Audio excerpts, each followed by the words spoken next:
Okay, so I just posted a video a little bit ago about the stuff that I had done to the car. And one thing I didn't log was my visions for this car, which this car is basically stock. It is very much stock in every aspect, down to the engine, the rims. Let me get a flashlight. Wrong fucking drawer.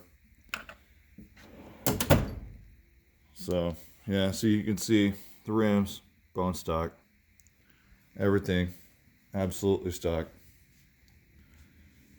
So, my visions for it are basically, you know, with the top, the interior, the rims. Uh, the interior is actually going to have basically like a beige or a cinnamon color. I'm going to leave it silver because that's the way my Uncle Victor had it. And I was gifted this car by my Uncle Victor. And he bought it, I think, a couple years after I was born in '75. So this car has some sentimental value to me. And I was gifted it months ago. So I'm going through it, restoring it. And for the rims, I'm going to go with probably some deeper dish rims with the Wolfsburg nipple hubcaps. Um, do that. Saw that on somebody in Michigan. They had done it, and it looked really really clean.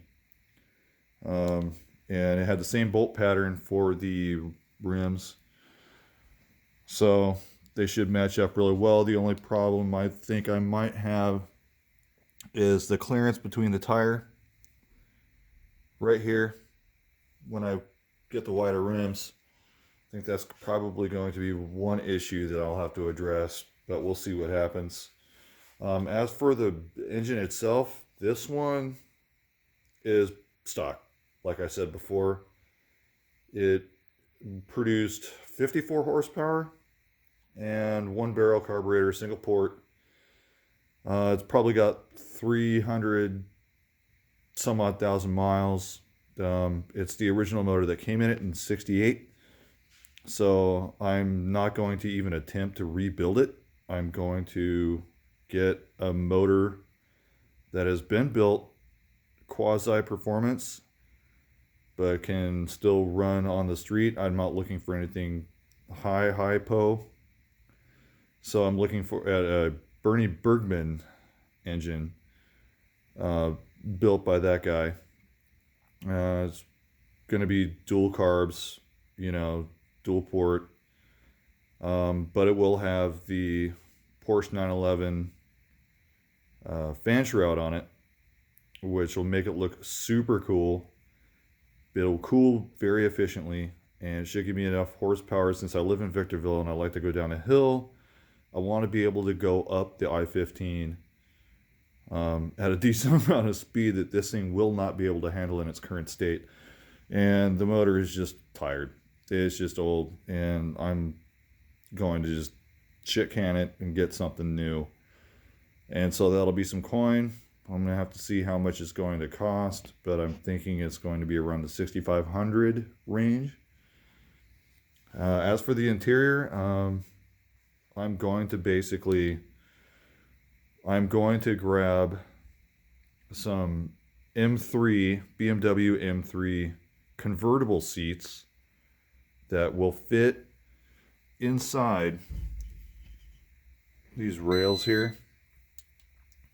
Inside those two rails that are stock.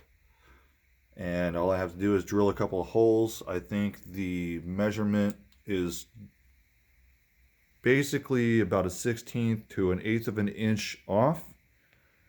So they'll sit inside of the rails, but the reason why I want to go with those is because they look good and they have an integrated seat belt.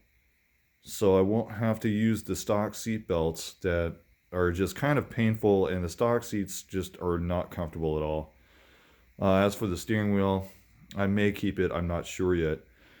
But finding the seats in the color that I want has proven difficult through all my internet searches so far. So I may have to check out junkyards, and I'm hoping that I'll be able to find some out of a convertible M3, which is kind of arduous, dare I say, but you know, because everywhere is black.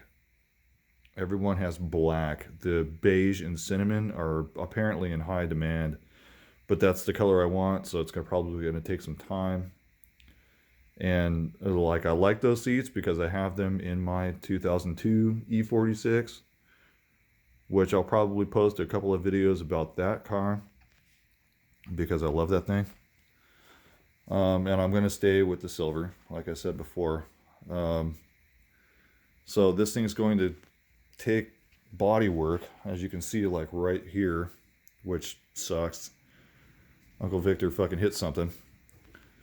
And the pan is going to need some replacing because, as you can see here, holes. We got holes in there. Got some rot. And since I don't have a welding machine to MIG weld or anything like that, I'm going to have to either teach myself or have it done. So I really don't know how that's going to go.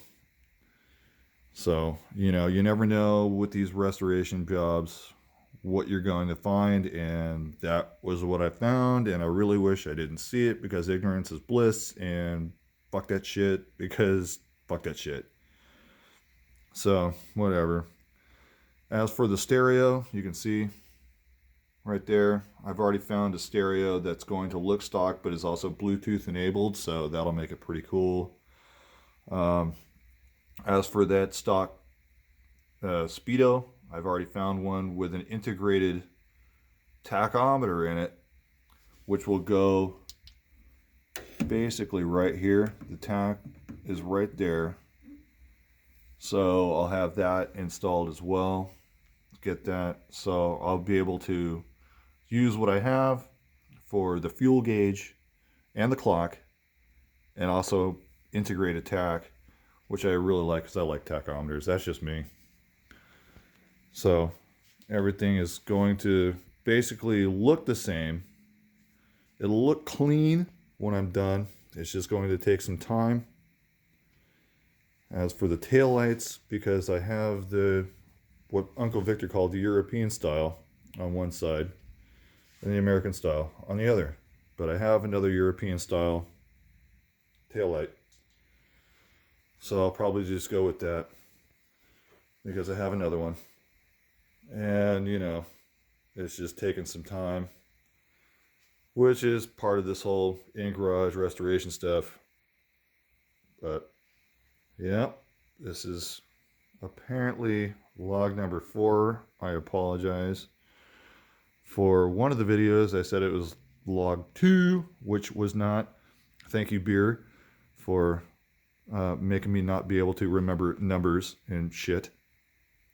But this is the Ghia, and hoping to have it restored by the time my granddaughter is 5 years old, so she can enjoy it like I enjoyed this car when I was a kid, because I used to ask my Uncle Victor to ride me around in it every time he visited.